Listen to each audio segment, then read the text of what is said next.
Every story appears ordinary till you see the core side of it. And what you're looking for is a story behind the news.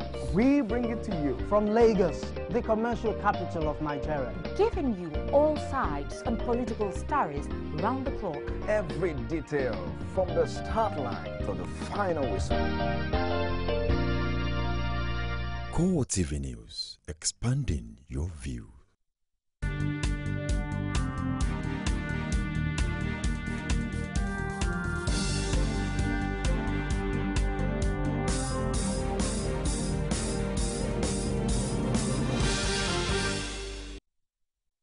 Hello and welcome to CoreTV Primetime News. I am Ebulomo Adekunle in a major story.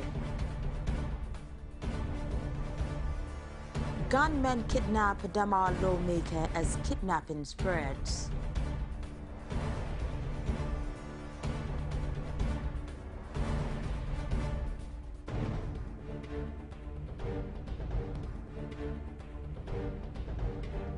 Also in this program, media team releases official portraits of President-elect Muhammadu Buhari and Vice President-elect Yemi Osinbajo.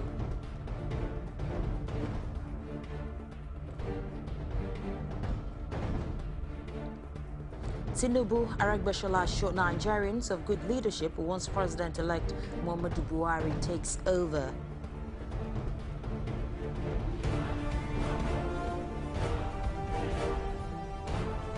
And outside Nigeria, suicide bomber strikes near Kabul airport kills 3. The media team of President-elect Muhammadu Buhari has released the official portrait of the former military leader and the Vice President-elect Yemi Osinbajo. This was contained in a statement signed by Garba Shehu, the Directorate of Media and Publicity. The campaign team, however, noticed that from May 29, 2015, the President-elect and Vice President-elect are to be respectively known and addressed as Muhammadu Buhari President, Commander-in-Chief of the Armed Forces, Federal Republic of Nigeria, and Professor Yemi Osinbajo, SAN, Vice President, Federal Republic of Nigeria. Former Governor of Lagos State and the All Progressives Congress national leader Ahmed Bola Tinubu says Nigerians will witness tremendous progressive leadership and good governance when it assumes power come May 29, 2015. The former governor, who spoke to journalists at the Benin airport en route Iyamo, Governor's Oshomole's hometown, for his wedding ceremony, said change the slogan of the APC will definitely work. Our Edo correspondent filed in this report. The Benin airport was a beehive of activities as guests from all walks of lives arrived at the ancient town of the wedding of Edo State Governor Adams Oshomole. As the aircraft, both private and commercial airlines, jostle for landing space, amidst all of this, the APC national leader Bola Tinubu arrived along with other dignitaries, a few other governors, including the wife of the president-elect Aisha Buhari. They separately assured that progress and development will be the lot of Nigerians when the president-elect assumes office. We canvass for change. We got change. Now it's progress and development, rapid development. And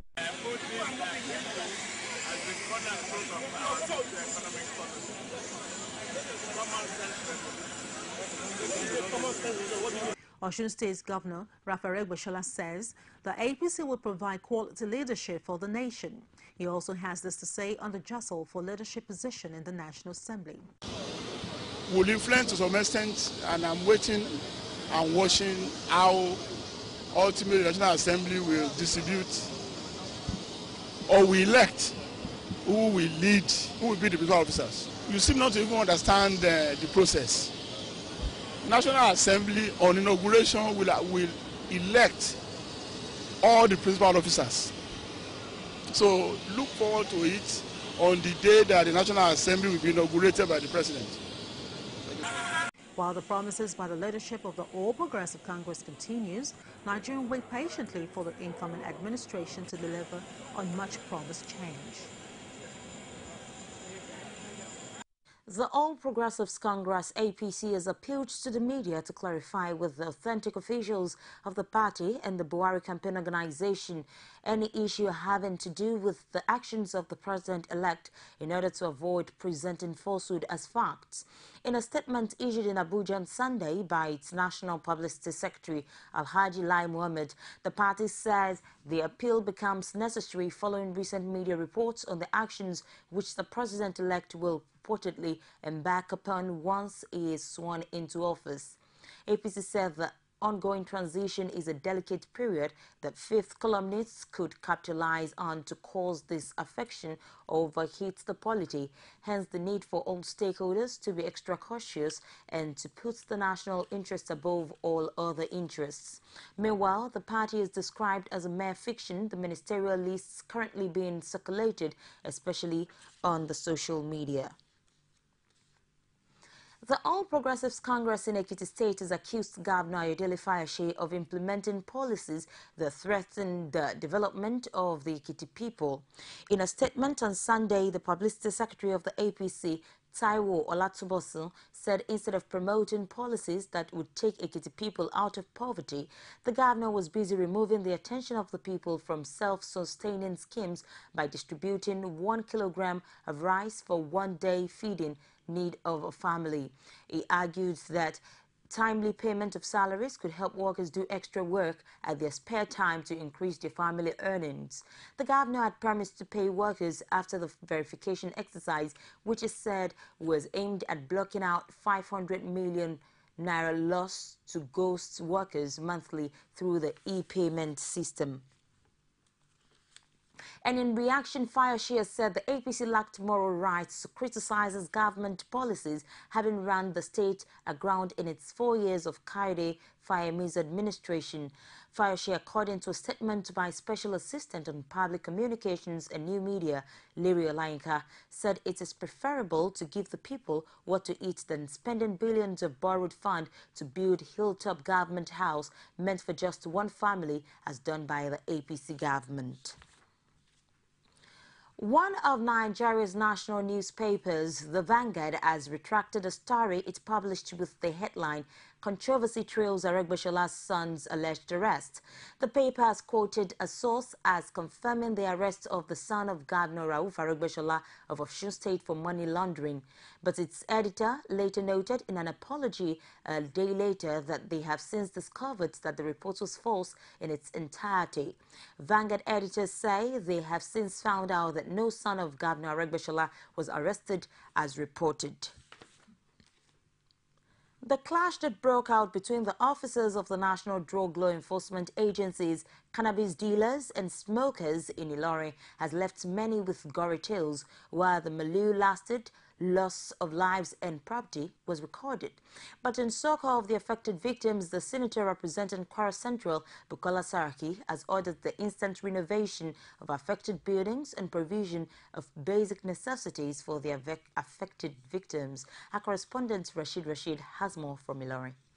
The mayhem which ensued between hemp smokers and drug law officials made Idiape, an Ojaba area of Ilorin, hit headlines some weeks ago.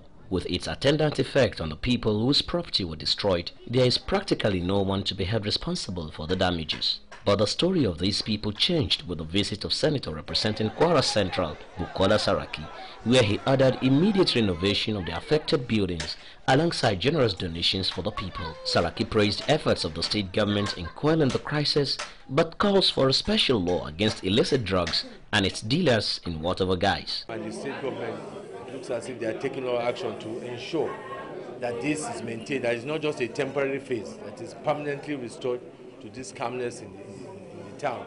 And I think on the basis of that, whatever needs to be done, whether it's law or it's data executive action, I'm sure the state will do that. We will support anything that will ensure the sustainability of this level of peace and sanity in our environment. Saraki also charged parents to raise their words in godly way so as to be useful for the society rather than being a burden. It is responsible of parents to see that we must ensure that our children understand that in Kwara here is a peace-loving environment. These actions are not actions that we're used to, that we're accustomed to, strange to us. And as such, we have the responsibility to to ensure that our children behave in a manner that is acceptable. Though peace has since returned to Ojaoba and Ilorin in general, but the fight against hard drugs and hemp smokers is definitely far from over. Rashid, CoreTV News, Ilorin. Kwara North Grassroots Solidarity Forum, which comprises of the entire members of Yoruba non-speaking people in Kwara North and suburbs of Kwara Central, has enlisted its support for the Senate President ambition of Senator Bukola Saraki, describing him as one of the pillars that sustains the present democracy in Nigeria. The clamor for Saraki, which is contained in a press statement issued by its president, Ndasnusa Kawu Adam, which was made available to journalists in Ilorin, also stated that in the interest of fairness and justice, the new PDP faction of APC, in which Senator Bukola Saraki is a strong factor, should be allowed to fill the position of the Senate President, since the CPC and ACN have occupied the positions of President and Vice President, respectively. The forum's president, who is also the Assistant Director of Youth Mandates 2015, also reminded Nigerians how Senator Bukola Saraki greatly contributed to the nation building as one among the pillars that sustained Nigeria during and after the incapacitation of late Nigerian President Umaru Yar'Adua. The Catholic Archbishop of Jos Diocese, who is also the chairman of Catholic Bishops in Nigeria, Ignatius Kaigama, has called on Plateau ethnic nationalities to embrace peace and live with one another, irrespective of their tribes or religious differences. Bishop Kaigama made this passionate appeal in Riyom local government area of the state during the flag-off of distribution of relief materials to the internally displaced persons in Riyom local government area by the Social Justice and Human Development Initiative in collaboration with Christian Aid Plateau State. Kaigama added by saying that church assistance was necessary because of the suffering the people are going through. Hence, there is need to support the brethren to impact into their lives. The items distributed included maize, rice, beans, blanket, disinfectants, mosquito nets, among others. The perennial communal clashes and insurgent attacks has thrown up thousands of internally displaced persons who are in dire need in Plateau State. Ahmed Zana, the All Progressives Congress Senator-elect representing Borno Central, dies at 60. Also, we'll take a break on CoreTV Primetime News and we'll be back with more stories. Every day of the week will bring to you divergent views on news making the headline. If people who commit crime are being rewarded with national honors, with national appointments, then where are we going in this country? It's not about whether it was Jonathan or whether you are going to have a Buhari. It's the kind of political structure we run. Sometimes it gets confrontational. We are talking about a Buhari who at 41 became head of state. The man did not exhibit the attribute of somebody that is strong intellectually. So, comrade, you're saying if you become governor, you're going to bring back Okada? Of course. You will bring back the market women on the streets? Excuse me, don't put words into my mouth. On Core Digest, we bring all of this to the court of public opinion, where you are the judge.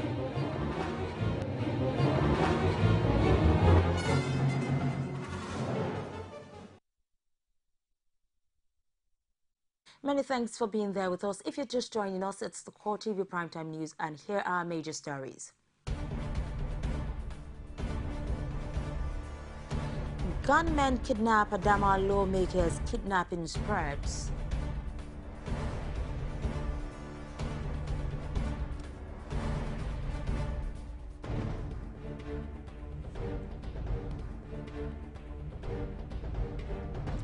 Media team releases official portrait of President-elect Muhammadu Buhari and the Vice President-elect Yemi Osinbajo.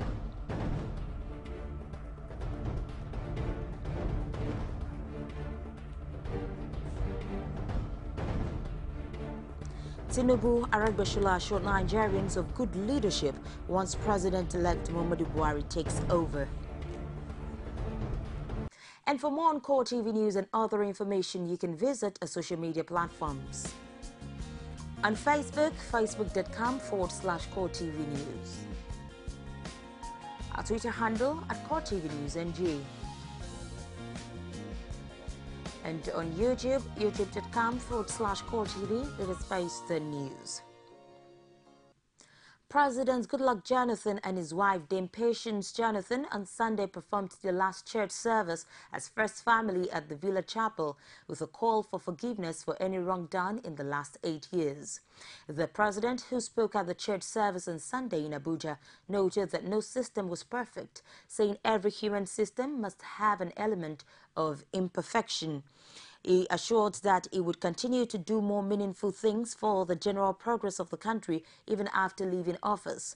While acknowledging that the office of the president was quite challenging, Jonathan expressed optimism that things would continue to get better as the nation moves forward. The primate of all Nigeria Anglican Communion, Most Reverend Nicholas Oko, has urged Nigerian women to always live a healthy lifestyle to enable their bodies cohabit with their spiritual life. Oko made the call in an interview with the News Agency of Nigeria on Sunday at the 5th Abuja Anglican Diocese Women's Sports Fiesta at the Anglican Girls Grammar School, Apo, Abuja. The Anglican primate noted that the spirit and the body must cohabit for there to be a balanced person. Oko urged the women not to end their exercise with the annual Women's Sports Fiesta, but to ensure that they continue at home other forms of exercise with their husbands and children. Edo State Governor Adams Oshiomhole has gotten married to model Lara Fortes on Friday, May 15, 2015. The wedding ceremony was held at the Isako West Local Government Council Marriage Registry, Auchi, while the reception took place at Oshiomhole's country home in Iyamo.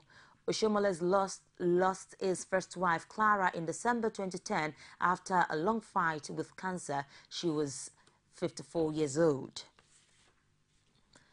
Maiduguri residents on Saturday appealed to the management of banks operating in the city to restock their automated teller machines to allow more residents access their money when in need.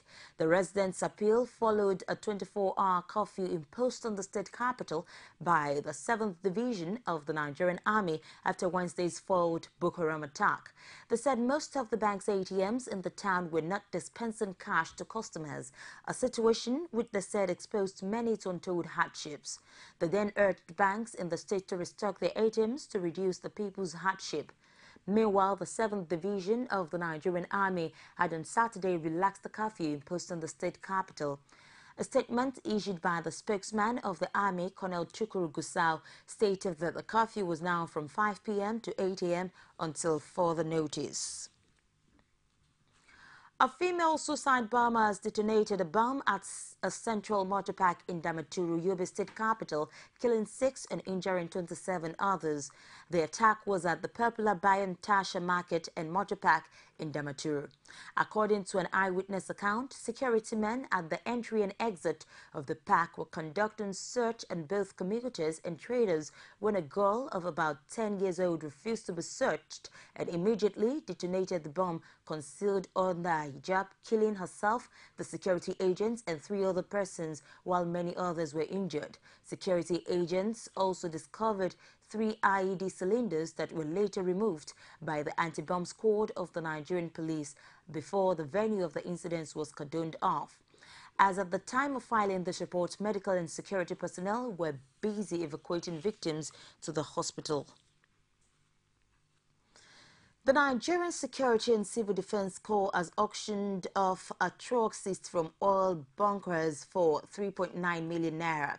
The truck was intercepted in 2012 by the civil defense personnel with crude oil and had been packed in their premises ever since. The crude oil would, however, be handed over to the Nigeria National Petroleum Corporation. Pai Samuel has more. These trucks were impounded in 2012 by operatives of the civil defense from crude oil bunkers. But over 2 years after, trucks are still fully loaded with the product in NSCDC premises. Conducting journalists around the seized trucks, the Commandant General Ade Abolore says the Corps is playing in its dealing with crude oil theft across the country. Investigation, litigation ranges between 2012 till now.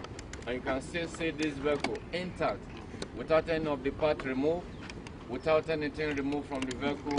I think you can see honesty of purpose on our part.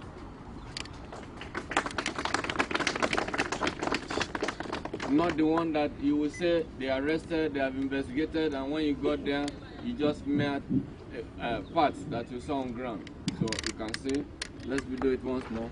To ensure that the bidding process is transparent and devoid of doubt, no member of the committee is allowed to bid for any of the items. None of the members of this committee is interested in any vehicle. None of us has so far bought any vehicle. None of us has so far benefited from any product being impounded upon and forfeited to the federal government. They are here, all of us are here, they are going to be auctioned. Anybody who's interested, it is now available. It is now for him to come and say, I am interested. After that, it was then time for the auctioning proper. But first, the auctioneer reeled out guidelines to bidders. Since we have started, it is public auction. We are going to start right away. It goes to the highest bidder. Frivolous bidding will not be entertained. Arbitrary bidding will not be entertained. Please, if you don't have anything to offer here, please leave these premises. If you don't have money to pay, you don't bid. Just be observer and not observer here. And it is cash and carry. 3.1. 2.9, please. I start with 2.9. 3 million. 3 million. 3,50,000. 3 going. 3.2. 3.2 going. 250. 250 going. 3.3 going. 3.4 going. 3.5 going. 3.6. 3.6 going. 3.5. 3 going. 3.7. 3.7. 3.7 going. 3.9. 3.9 going. One of the truck is branded with MRS Oil logo with registration number Kano XX754KNK, while the second truck, whose case is still pending in the court, is with registration number Borno XA574DAM. Pius Samuel, CoreTV News, Abuja. With the handover day getting closer, Education Minister Ibrahim Shekarau has commissioned projects at the Federal Polytechnic Nekede Owerri as part of legacies of the Jonathan administration in the education sector. Our correspondent, Ajibade Awufeso, who was there, filed in this report.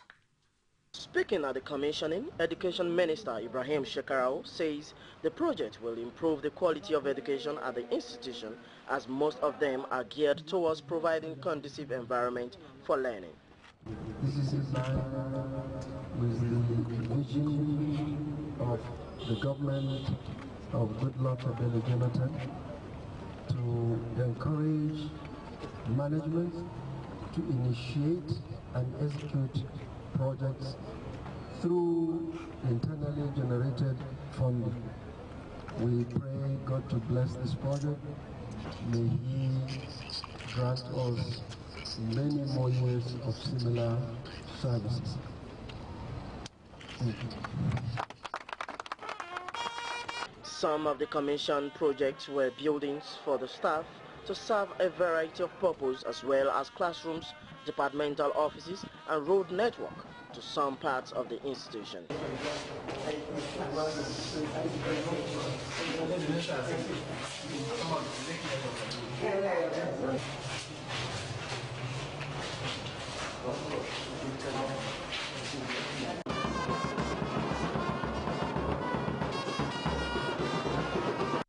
The Minister Ibrahim Shekarau and his State Minister Vahola Owunleri, however, have this to say on the legacy of the Jonathan administration in the education sector.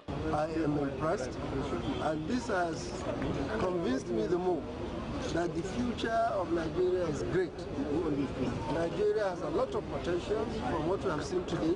The products of the students, I urge the students to keep it up, urge the teachers to keep it up, So that's what we're talking about. We have a lot to be proud of. Coming here today, anywhere you go, we would like to invite people to show them the best like this, what Nigeria is doing, what the federal government is doing, what our students can do, and of course what our teachers are achieving. So I think it's wonderful. I think we should achieve a lot if we encourage education tourism in Nigeria. The minister has since returned to Abuja. Ajibade Awofeso, CoreTV News, Owerri. Kola nut is popular in northern Nigeria among men, but surprisingly, it is women who mostly deal in the product. In Kaduna, the business is booming in Kasuwan Quarry in the city center. Amina Nebi has more on the kola nut business in this report presented from our studio.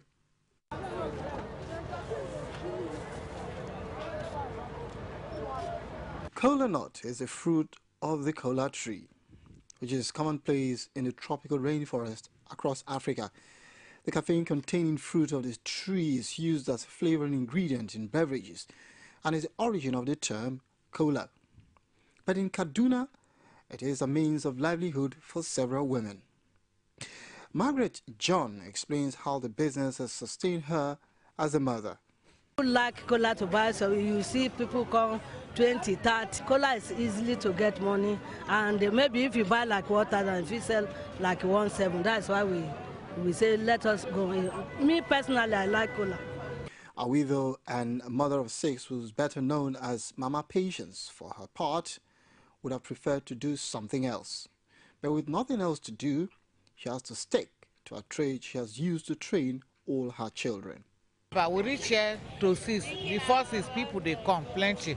And we used to sell wholesale for those people and in the house selling small.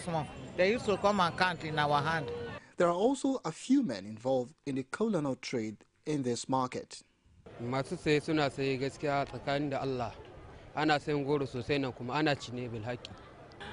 Surprisingly, this woman who deals in the product would not advise people to eat kola on a regular basis.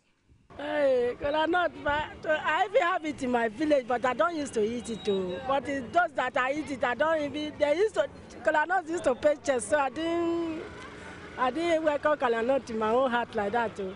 Kola nut is known to contain caffeine and other form of stimulants. It's therefore not shocking to know that this man has been chewing kola nut for 54 years and is not about to quit the habit. At the age of 5, each time my mother bring kola nut in the morning, she will divide it, she will give my own part. I will eat and then drink a big cup of water. And that will take me till 2 o'clock afternoon before I can break my fast. It's good to my health because I am 59 years now and I've been eating it for the past 54. But what he is not prepared to accept is the side effects. Meanwhile, a medical doctor explains some of the downside of chewing kola on a regular basis. Bitter kola, taken moderately, is supposed to enhance some of the systems you have in your body, even associated with some of arthritis and all that. So it's more beneficial in taking in liberal form, and like it's in a form of a medicinal form. But the extras, the confirmation of that is still ongoing on the research. Unlike the kola nut, as I say, is also a fruit, but essentially kola nut contains 3 major stimulants, commonly the ones that we call caffeine. It's just like you take coffee and all that, so it contains stimulants.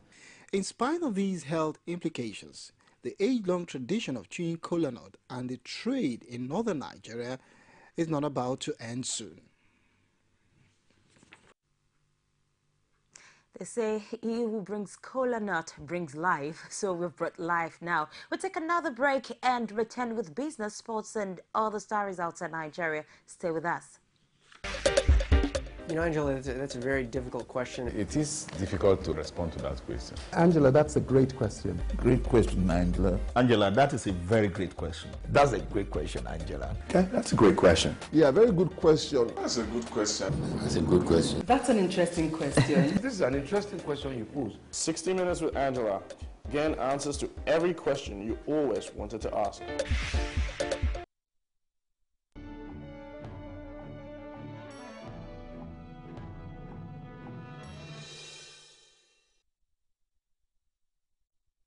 And now on business, the National Insurance Commission has dissolved the board of the International Energy Insurance IEI following allegations against some directors of the company. This is contained in a statement issued by the head corporate affairs of the commission, Razak Salami, in Abuja on Sunday. According to the statement, the chief executive officer and some key officers of IEI will proceed on leave to pave way for thorough investigation of the affairs of the company. This is as a result of financial reporting failures, allegations made against some directors and board bickering necessitating regulatory action in the interests of policyholders and other stakeholders of the company, is stated. Meanwhile, three-member interim board had been appointed to oversee the affairs of the company. The interim board would be chaired by a former Director General of the National Pension Commission, Muhammad Ahmad. The others are Daisy Ekine, a former Commissioner, Securities and Exchange Commission, Bridget Adeyinka, a former Acting Managing Director of Societe Bancaire Nigeria Limited, now Unity Bank. The appointment takes immediate effect. It shall be for an initial period of 6 months, subject to renewal if necessary. The Chartered Institute of Taxation of Nigeria, CITN, says it will delist members found involved in tax malpractices. It made this known today, Sunday, by the Registrar of the Chartered Institute of Taxation of Nigeria, Fisayo Awugbade, at the said ongoing annual tax conference organized by the Institute in Abuja. According to Awugbade, such action was geared at sanitizing tax industry of fraudulent practices in the country, and to achieve this target, it said the Institute had established staff Practices Monitoring Committee to monitor its members, monitor certificate reissuing and renewal of practicing licenses.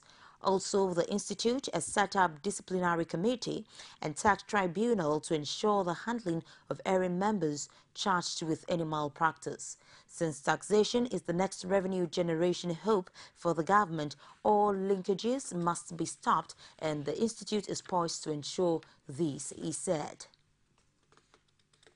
The Managing Director, Bank of Industry BOI, Rashid Ololuwa, said the bank has disbursed 781 billion naira in loans to small, medium and large enterprises in Nigeria as of December 2014. Ololuwa disclosed this at a media party organized by the bank in Lagos. According to Ololuwa, the bank's total loan disbursement in 2014 was 127 billion naira, adding that the bank recorded an increase of about 9.3% in its loan and advances portfolio in 2014 from the 2013 figure. It said the bank was focusing on the real sector of the economy with the introduction of Cottage Agro Processing Fund and Nolly Fund to support the sector. The risk assets of the bank in the SME sector stood at 683 naira between 2001 and 2014. About 1.8 million jobs had been created by the bank through SMEs as of 2014, adding that the impact would have been more if the bank had made more funds available to SMEs. It said the bank's loan target to SMEs in 2015 was 15 billion naira to create additional jobs. However, BOI has increased the number of state offices from 7 to 14 to ensure proximity of the bank to small-scale operators in the country. BOI has signed agreement with 10 SME-friendly commercial banks on concessional loans at the rate of 6% above the 13% MPR. And now we go into sports stories. Governor Adams Oshiomhole of Edo State has completed a distance race of 10 kilometers with time of 1 hour 16 minutes. Governor Oshiomhole, who was flanked by notable sports personalities, decided to embark on the race few hours after his marriage ceremony at his hometown yesterday in Iyamo in Esako West local government area of the state. Our correspondent in Edo has the report. This is the third edition of the 10-kilometer Okpekpe long-distance race, certified by IAAF, and Governor Oshiomhole had participated in all editions, recording an improved timing in this year's edition. Speaking to journalists before starting the 10-kilometer high-altitude race, Governor Shomol expressed appreciation to all who have supported the event and the turnout of notable persons and athletes, which he said has given credence to the completion and exposed the little community before the world. We need to encourage all of us, young and old, married or married, newly married or not. I think that we should all, encourage the young ones and the not so young to appreciate the need for exercise. And I also want to personally identify with this race because this is something that started as a small rural outing that has now become an international event, and it is something I think we should sustain. He maintained that beyond the third edition, the race will be sustained even when he's out of office, just as he urged Nigerians to take to daily exercise in order to stay safe and healthy. Athletes from different countries participated, including Nigeria, while Edo State Athletic Federation presented 104 of its athletes, while notable sports personalities from appreciation to all who have supported the event and the turnout of notable persons and athletes, which is said has given Enyimba Football Club of Aba on Sunday stunned their host Dolphins of Port Harcourt 2-1 to brighten their chances in the Nigeria Globe Premier League. Elsewhere, visiting league defending champions Kano Pillars piped Abia Warriors 1-0 before the Umahia home spectators, while Sunshine of Akure held their hosts Nasarawa United 1-1. Other results: Gambros versus Sharks 1-0, Giwa versus Taraba FC 0-0, El Kanemi versus Bayelsa United 1-0, Wiki Tourists versus Lobby 1-0, Heartland versus Arca United 2-0, 3SC versus Rangers 1-1. Wilfred Barney scored on his return to Swansea as Manchester City secured a place in the Champions League group stages by winning a thriller. Yaya Toure opened the scoring for City with a deflected effort before James Milner slid a stylish second.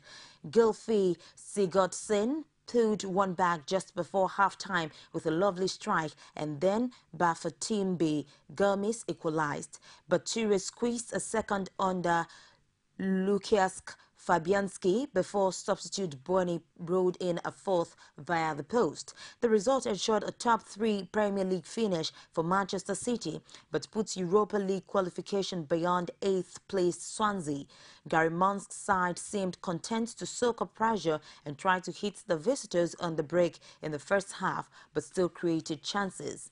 Gomes, who came off the bench to score the winner at Arsenal last Monday, looked dangerous in his first start for a month, forcing an early save from Joe Hart.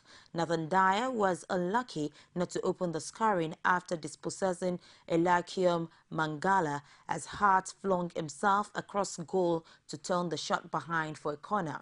But Barney, returning to the Liberty Stadium for the first time since his £28 million move to City in January, put the result beyond doubt, firing in a shot that found the net after hitting the inside of the post and rolling across into the opposite corner.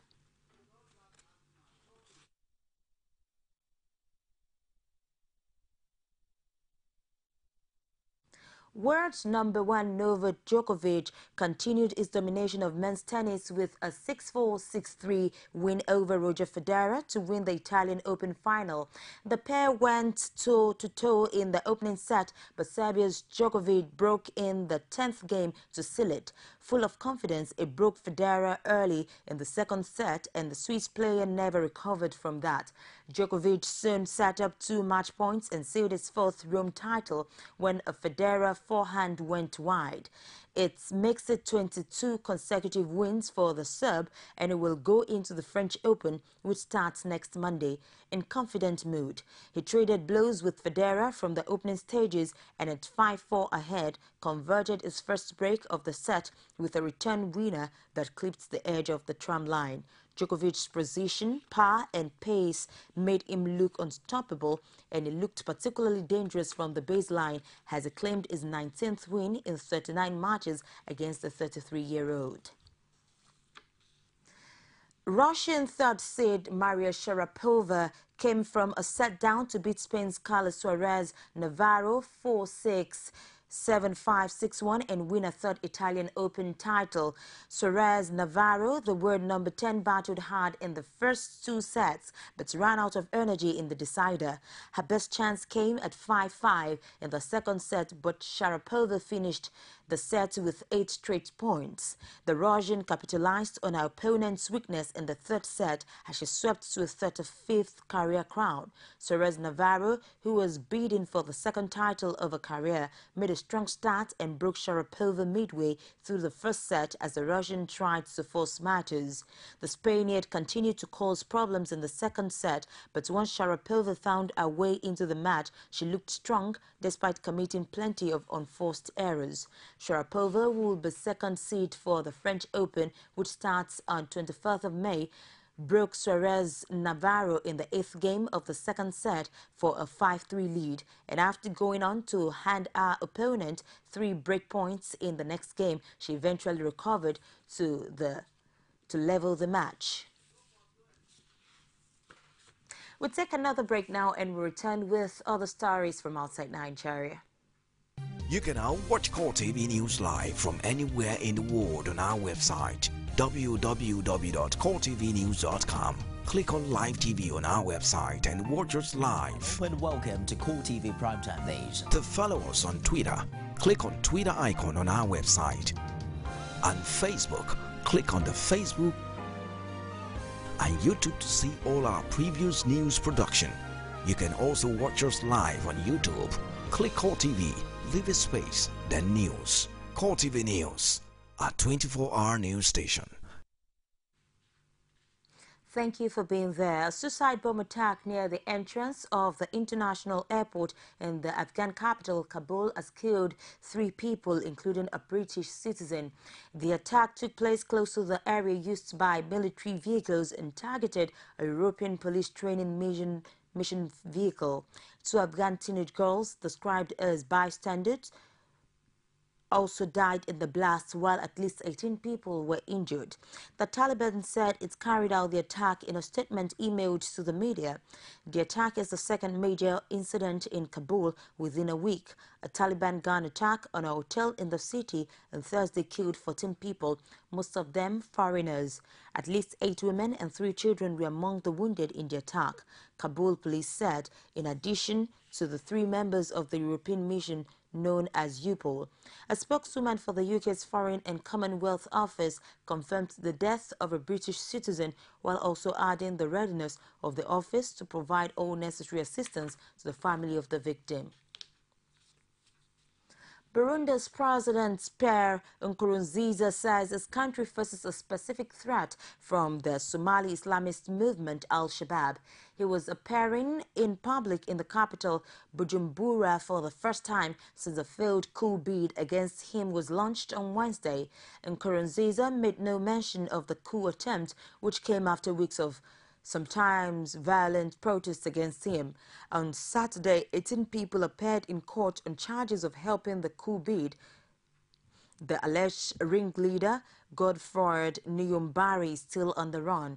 Activists are planning more protests for Monday against Nkurunziza's decision to seek a 3rd term in office in elections due next month. The president's claims have, however, been met with skepticism from many who fear they could provide a pretext for the security services to crack down hard on Monday's demonstrators. Nkurunziza was out of the country when military officers launched their coup bid against him on Wednesday. He returned on Friday after forces loyal to him had regained full control. The president said he came to his office to speak on the telephone with the leader of Kenya and Uganda regarding a specific threat from the Islamist group Al-Shabaab. And that's it on CoreTV Primetime News tonight. Before we go, a recap of our major stories.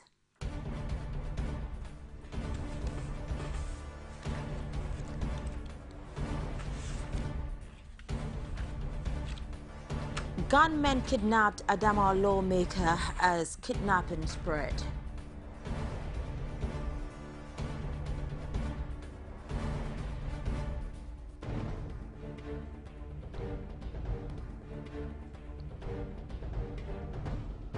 Media team released official portraits of President-elect Muhammadu Buhari and Vice President-elect Yemi Osinbajo.